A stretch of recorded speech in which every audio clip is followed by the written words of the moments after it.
allemaal. Welkom bij een nieuw programma van 's Ochtends met Jezus. Sorry hoor. 's Ochtends met Jezus. 's Ochtends met Jezus. Ja. Goedemorgen allemaal. Welkom bij een nieuw programma van 's Ochtends met Jezus. Fijn dat u weer kijkt. Ik las in Spreuken 23, vers 12 de volgende tekst. Open uw hart voor wijze lessen en spits uw oren als er verstandig wordt gesproken. Ja, dat wens ik u toe voor vandaag, dat Gods wijsheid in uw hart mag komen en dat u mag horen wat Hij tegen u wil zeggen. En dat wens ik u voor de hele dag en ik hoop dat ook deze uitzending van 's Ochtends met Jezus daarin u zal helpen. We zien u zo graag terug.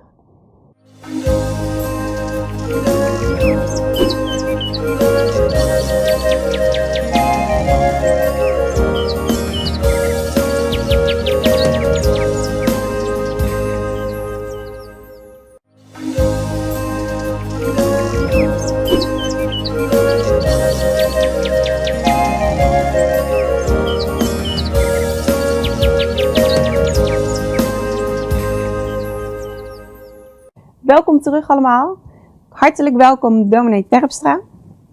Welkom in de PTL-studio. Zou u deze uitzending willen beginnen met gebed? Zeker. Laten we bidden. Genadige God, dank u wel voor deze ochtend die we van u ontvangen. Dank u wel dat we samen mogen zijn rondom uw woord. We bidden nu, Heere, wilt u bij ons zijn in het spreken, in het luisteren, waar we ons ook bevinden. Zegen ons. We bidden het u om Jezus wil. Amen.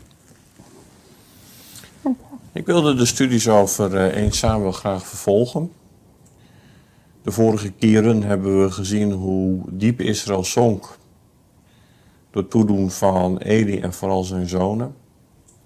We hebben gezien dat de strijd tegen de Filistijnen bijna verkeerd afliep.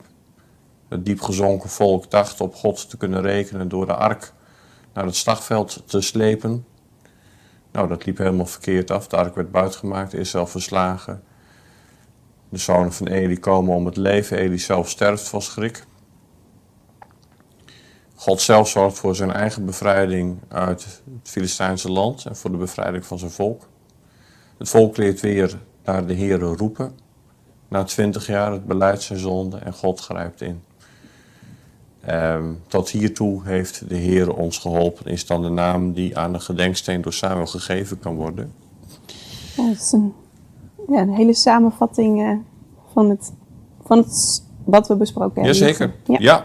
Een hele samenvatting. Het is eigenlijk zo dat we kunnen vaststellen in 1 Samuel 7, Israël is als de verloren zoon die terugkeert naar de vader en weer ontvangen wordt. Maar ja, de vraag is, houdt het geestelijk hoogtepunt aan? En dat zal blijken als we 1 Samuel 8 openen. En ik lees nu eerst de eerste 4 versen. Het gebeurde nu, toen Samuel oud geworden was, dat hij zijn zonen tot richters over Israël aanstelde. De naam van zijn eerstgeboren zoon was Joël en de naam van zijn tweede was Abia. Zij waren richters in Beersheba. Maar zijn zonen gingen niet in zijn wegen. Ze waren uit op winstbejag, namen geschenken aan en bogen het recht. Toen kwamen alle oudsten van Israël bijeen en ze kwamen bij Samuel in Rama. Ja, we zien hier allereerst denk ik dat Samuel zelf ontrouw wordt. Hij denkt het richterschap te kunnen claimen voor zijn familie. En een richter, dat weet je misschien wel, was een leider over Israël, die door God in een crisissituatie geroepen werd voor een beperkte tijd en een beperkte opdracht. De vijand verslaan en recht spreken over het volk. Nou, als je dat niet weet, dan spreekt dat niet direct uit. Dan spreekt niet direct Samuels ontrouw uit dit stukje eigenlijk. Nee, en dat wilde ik dus juist wel even blootleggen, want een leider werd dus altijd door God geroepen, zo'n richter. Hè? Maar hier maakt Samuel van het richterschap een soort van erfelijk koningschap. Hè? Bij koningen volgt de zoon de vader op. En de zoon daarvan volgt, enzovoorts, enzovoorts. En Samuel heeft zoiets van, ja, het is of beter voor mijn familie of beter voor het land als ik dat leiderschap, dat richterschap over Israël erfelijk maak. Als ik het toevertrouw aan mijn zonen. Ja. Maar het was God die de leider van het volk, de richter, aanwees. En daarmee wordt Samuel dus in feite zelf ontrouw. Hij neemt het recht in eigen hand. Hij neemt het recht in eigen hand en vertrouwt niet op de leiding van de Heer voor het welzijn van zijn volk en van zijn eigen familie. En het loopt altijd verkeerd af als wij God voor de voeten lopen. Als we denken voor hem te moeten beslissen. Als wij menen dat onze eigen wijsheid uitstijgt boven die van de Heer. Wat nooit het geval is. Wat kunnen wij de Heer toch voor de voeten lopen? In het kerkelijke valt me dat soms ook wel op. Er worden gigantisch veel plannen gemaakt. We zullen dit, we moeten dat om de jeugd te bereiken. Om mensen die van de gemeente zijn afgedwaald weer erbij te betrekken. Enzovoorts, enzovoorts. En aan het eind van de vergadering bidden we de Heer ook nog even of hij al onze mooie plannetjes wil zegenen. En dan is de Heer vaak zo wijs om te zeggen van, ja maar ik gooi roet in het eten. En dan zitten we daar te midden van de ruïnes van onze prachtige plannen. Ja, en dat is helaas wat Samuel ook overkomt. Want wat lezen we? Dat zijn zonen zich onwaardig gedragen. Ja, dat was eigenlijk het eerste wat ik eruit haalde. Ja, U zei ontrouw van Samuel. ja. En ik las in eerste instantie de ontrouw van Samuels zoon. Hè? Ja. Het was er dus beiden. Het waren dus beiden. Het is dus in elk geval zo dat waar Samuel in het noorden zit, Silo mogen we aannemen, het heiligdom, zijn zonen in het zuiden zich bevinden. Dus Samuel heeft er goed over nagedacht. Hè? Hij lekker in het noorden, zij in het zuiden, de taken verdeeld. Och, hij wordt ook een dagje ouder. Want dat is eigenlijk ook de reden. Hè? Hij voorziet zijn levenseinde. En uit het belang van volk en familie handelt hij zoals hij handelt. Het is dus hier niet nog het geval dat Samuel eigenlijk zijn taak naast zich neerlegt en het volledig aan zijn zonen geeft. Hij deelt zijn taak deelt het. met het oog op de toekomst en regelt direct ook zijn opvolging. Nou, het komt niet goed.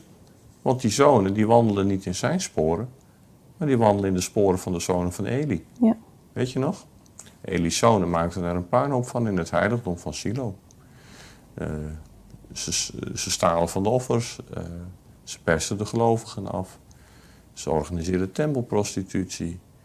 En je zou toch hopen dat de zonen van de zonen van Samuel, in de voetsporen van hun zeer gelovige vader zouden gaan wandelen. Ze hebben de hele geloofsopvoeding toch ook meegekregen thuis. Hun vader heeft bij wijze van spreken met hen gelezen uit de kinderbijbel, met hen gebeden, gezongen. Dus ze konden van de hoed in de rand weten van hoe belangrijk het is om de Heer trouw te blijven. Ze hebben heel veel van de gebeurtenissen die we met elkaar overwogen hebben waarschijnlijk gezien en meegemaakt. En ik denk die hele crisis van hoofdstuk 7 gezien en meegemaakt. En anders heeft vader hun er wel over verteld. Ze zouden beter moeten kunnen weten. Maar waar we hier achter komen, is dat een gelovige vader nog zozeer zijn best kan doen. En dat kinderen nog zozeer in de nabijheid van de Heer kunnen zijn opgevoed. Maar geloof is niet erfelijk. We kunnen het onze kinderen niet meegeven. Bedankt.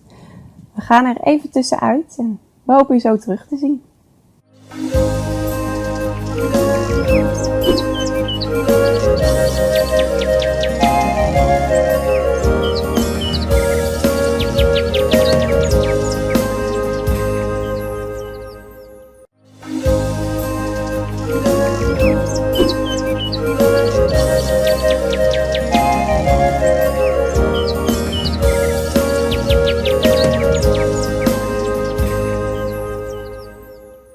Hallo allemaal, welkom terug.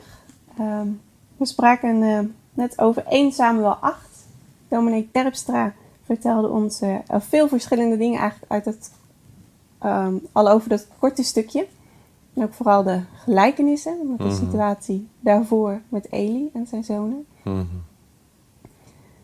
Wat wilt u ons er verder over vertellen? Nou, om nog even in te gaan op wat ik net zei. Het zijn inderdaad de praktijken van de zonen van Eli, die we in vers 3 tegenkomen, die de zonen van Samuel bedrijven. Winstbeer, geschenken aannemen, het recht buigen. Iemand die naar hen toe gaat in een rechtsgeding, in een rechtszaak, krijgt zijn recht niet. Of moet misschien geld erbij betalen om zijn recht te krijgen. Of de rijke wordt bevoordeeld ten opzichte van de armen. Diep triest voor Samuel om mee te maken, hij moet ervan geweten hebben. Wat daar in het zuiden zich afspeelde, moet hij in het noorden begrepen hebben. Dat kan niet anders, maar deze vader kan met leden ogen toezien dat zijn zonen afwijken van het spoor hun gewezen. Hij kan er niks aan doen, zoals ik net ook al zei. Want ten diepste is het toch de Heere die kinderen moet laten wandelen in het geloofspoor van hun vader. De enige fout die Samuel gemaakt heeft is dat hij überhaupt zijn zonen heeft aangesteld, wat hij nooit had mogen doen. Maar ja, ik denk dat het heel herkenbaar is. Laten we naar de praktijk gaan. Als je jullie gezin even neemt, jullie hebben een prachtige dochter van 8 jaar, Jasmijn. Jullie zullen haar over Jezus vertellen, met haar zingen, met haar uit de kinderbijbel lezen. Jullie hebben haar naar de christelijke school gestuurd, neem ik aan. Al die dingen die je geacht wordt te doen als christelijke ouder. En ik hoop vooral dat jullie haar ook laten horen en weten en merken hoe belangrijk het is om Jezus te kennen in je leven. Dat is nog veel belangrijker dan het zingen en het bidden, denk ik. Maar weet je wat het is? Je komt er op een gegeven moment achter dat het zaaien is en dat je geen garantie hebt dat het zaai goed opkomt. We weten niet hoe Jasmijn de leven gaat verlopen, maar het kan best zijn dat ze stormachtige jaren in haar puberteit krijgt. En dan is het te hopen dat de Heer haar vasthoudt en haar dicht bij zich houdt. Omdat jullie dat niet zullen kunnen. Ook niet qua geloof. Jullie zaaien, dat is jullie taak. Maar jullie kunnen haar niet tot geloof brengen. En dus worden, denk ik, ouders ook telkens teruggeworpen op de trouw van de Heere. Heere, als u het niet doet, als u het zaaigoed niet zegent, komt er niks van terecht. En bovendien moeten we toegeven dat onze inspanningen als geloofsopvoeders vaak ook nog gebrekkig zijn. Onze kinderen, als we die mogen hebben, zien ook een andere kant van ons. Ze zien ons ongeduld, ze zien onze gehaastheid in lezen en bidden. Ze zien dat we niet altijd even fijn reageren op hen, dat we ook wel eens onredelijk zijn om al die dingen maar op. En dan te mogen weten dat de Heer het werk moet doen, brengt ons op onze knieën en zet ons op onze plaats. Maar het is tegelijkertijd toch ook een enorme troost. Laten we eerlijk zijn. Ja. Daarin kunnen, met dat we in alles bij God terecht kunnen, kunnen we daarin natuurlijk ook bij God terecht. Ja, en ik denk dat wat dat betreft de doop van kinderen ook wel weer een mooi iets is. De kinderdoop staat onder druk in onze tijd, laten we eerlijk zijn. Er zijn nogal wat mensen die moeite hebben met de kinderdoop en die daar bijbelteksten bij halen. Dat het niet de bedoeling is dat alleen volwassen gelovigen gedoopt mogen worden. Maar juist in de kinderdoop komt uit dat God het is die het moet doen. Hij is die trouwe God. Nog voordat het kind om kan zien naar hem, ziet hij al om naar het kind. En dat maakt duidelijk wat heel belangrijk is in het geloof. Gered worden is een kwestie van genade, alleen waar niets van ons bij of tussen komt. En wie dat beseft, ook als ouder, kan opgelucht ademhalen en zeggen: Heere, wij moeten onze verantwoordelijkheid nemen, maar u moet het doen. En wilt u het ook doen, zoals u al aan ons kind beloofd hebt, toen het gedoopt werd.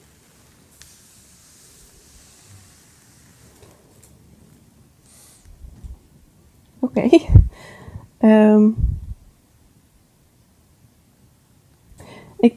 Om nog even terug te komen op 1 Samuel 8. U zei net van Samuel kon er niks aan doen dat zijn zonen dit zo deden. Ziet u dat bij Elia hetzelfde? Kon ook hij er niks aan doen dat zijn zonen zich zo gedroegen? Nou ja, in die zin kon Samuel er dus wel iets aan doen dat hij zijn zonen nooit had moeten benoemen. Ja. Dan weet je bijvoorbeeld wel dat het misgaat als de Heer er niet achter staat. Maar Eli, over wie we het hebben, heeft met Hofni en Pinchas zeker steken laten vallen. Je ziet er wel twee echt verschillende... Ja, vind ik wel. Ik heb sterk het idee dat Eli veel eerder steviger had moeten optreden in de richting van zijn zoon in het heiligdom. En dat de waarschuwing die we van hem lezen in de richting van zijn zoon de slappe waarschuwing is van een oude man van wie je toch niks meer aantrekt. Oké, bedankt. We zien je zo graag terug.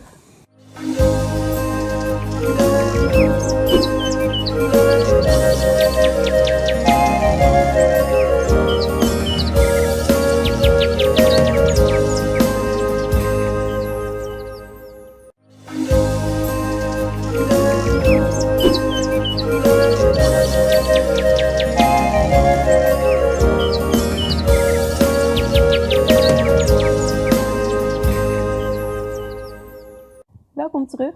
Fijn dat u weer kijkt. We waren gebleven bij 1 Samuel 8. En ik begreep van dominee Terpstra dat hij daar graag verder wilde. Ja, ik zie nog mooie dingen in vers 5 en 6. Nou ja, mooi. Dat is eigenlijk helemaal niet zo mooi wat Samuel overkomt. Want er melden zich dus leiders van het volk bij hem in Rama. En zij zeiden tegen hem, zie, u bent oud geworden en uw zonen gaan niet in uw wegen. Stel daarom een koning over ons aan om ons leiding te geven zoals alle volken. Toen zij zeiden, geef ons een koning om ons leiding te geven, was dit woord kwalijk in de ogen van Samuel. Samuel bad tot de Heere. Soms heb je van die opmerkingen in het leven die een ander goedwillend maakt of kwaadwillend, maar die je direct heel persoonlijk aantrekt. Dat is wat Samuel hier ook overkomt. Het is te begrijpen dat hij zijn falen, ja toch ook wel in de aanstelling van zijn zonen en in de geloofsopvoeding, voor zijn gevoel dan, zich sterk aantrekt. Ik denk dat het ons ook wel moet raken als we zo hard geconfronteerd worden met kinderen van ons die andere wegen gaan dan wij zelf zouden willen. Wij kunnen ons Samuel wel wat voorstellen, denk ik, in zijn emotie. Hij voelt het ook aan als een persoonlijke afwijzing zal blijken uit het vervolg. En hij brengt het op de plek waar het naartoe moet. En Samuel bad tot de Heere. Ik denk dat we met al onze emoties van onmacht en teleurstelling, ook kijkend naar kinderen en hun gang door het leven, heel goed bij de Heere terecht kunnen. Wel, denk ik, dat we moeten afleren om ons alles persoonlijk aan te trekken. Zeker als we het hebben over geloofsopvoeding. Er heeft ooit eens iemand gezegd, wat uit liefde gedaan is, was nooit fout. En daar zit een kern van waarheid in. Als je uit liefde oprecht geprobeerd hebt, met alle vallen en opstaan om kinderen en anderen in je omgeving voor te leven wie Jezus is, heb jij gedaan wat je kon. En dat is heerlijk. En dan moet je het ook aan de Heere durven overlaten. Want ik kom te veel ouders tegen die zoiets hebben van, maar wat hebben wij verkeerd gedaan? Ons kind doet er niet meer aan. Hadden we strenger moeten zijn? Hadden we makkelijker moeten zijn? Hadden we, heb ik ook wel eens gehoord, misschien lid moeten worden van een zwaardere kerk. Omdat je in die zwaardere kerken dan zogenaamd ziet dat die hun kinderen er makkelijker bij houden. Nou. Ja, ze voelen zich echt schuldig. Nou, en dat is wat Samuel denk ik ook wel heeft. Hè, dat sterk persoonlijk geraakte. God gaat hem daar straks afbrengen. Dat is helemaal niet terecht. Ik denk dat wij... Wat is niet terecht bedoeld? Dat hij zich schuldig voelt of dat hij van zijn plaats wordt gezet eigenlijk? Die persoonlijke geraaktheid is niet terecht zoals we zullen zien. En nou ja, ik denk daar dan een beetje over door. En ja, het is niet helemaal hetzelfde, maar ik denk dat ouders en anderen in de geloofsopvoeding, ook binnen de kerk, dominees, kerkelijk werkers, catecheten, mogen leren dat waar zij in liefde gezaaid hebben, zij gedaan hebben wat zij konden. En het dan uit handen mogen geven. Ja. Ja, dat geeft natuurlijk veel meer rust als het op die manier gedaan kan worden. Ja, absoluut. Ja, en in de Bijbel staat dat Samuel het er niet mee eens was dat het volk om een koning vroeg. Maar denkt u dat hij het wel zal begrijpen? Dat het volk op zoek was en dus inderdaad om een koning vroeg? Ook al was hij het er niet mee eens, had hij wel begrip voor? Ik heb sterk het idee dat hij er hier geen begrip voor heeft. Het probleem is dat hij zichzelf afgewezen voelt. Het is ergens denk ik ook wel weer een dikke streep, niet alleen door... Ja, het is niet alleen het falen in de geloofsopvoeding die niet geland is en het afwijken, maar het is ook wel een streep door zijn eigen ego.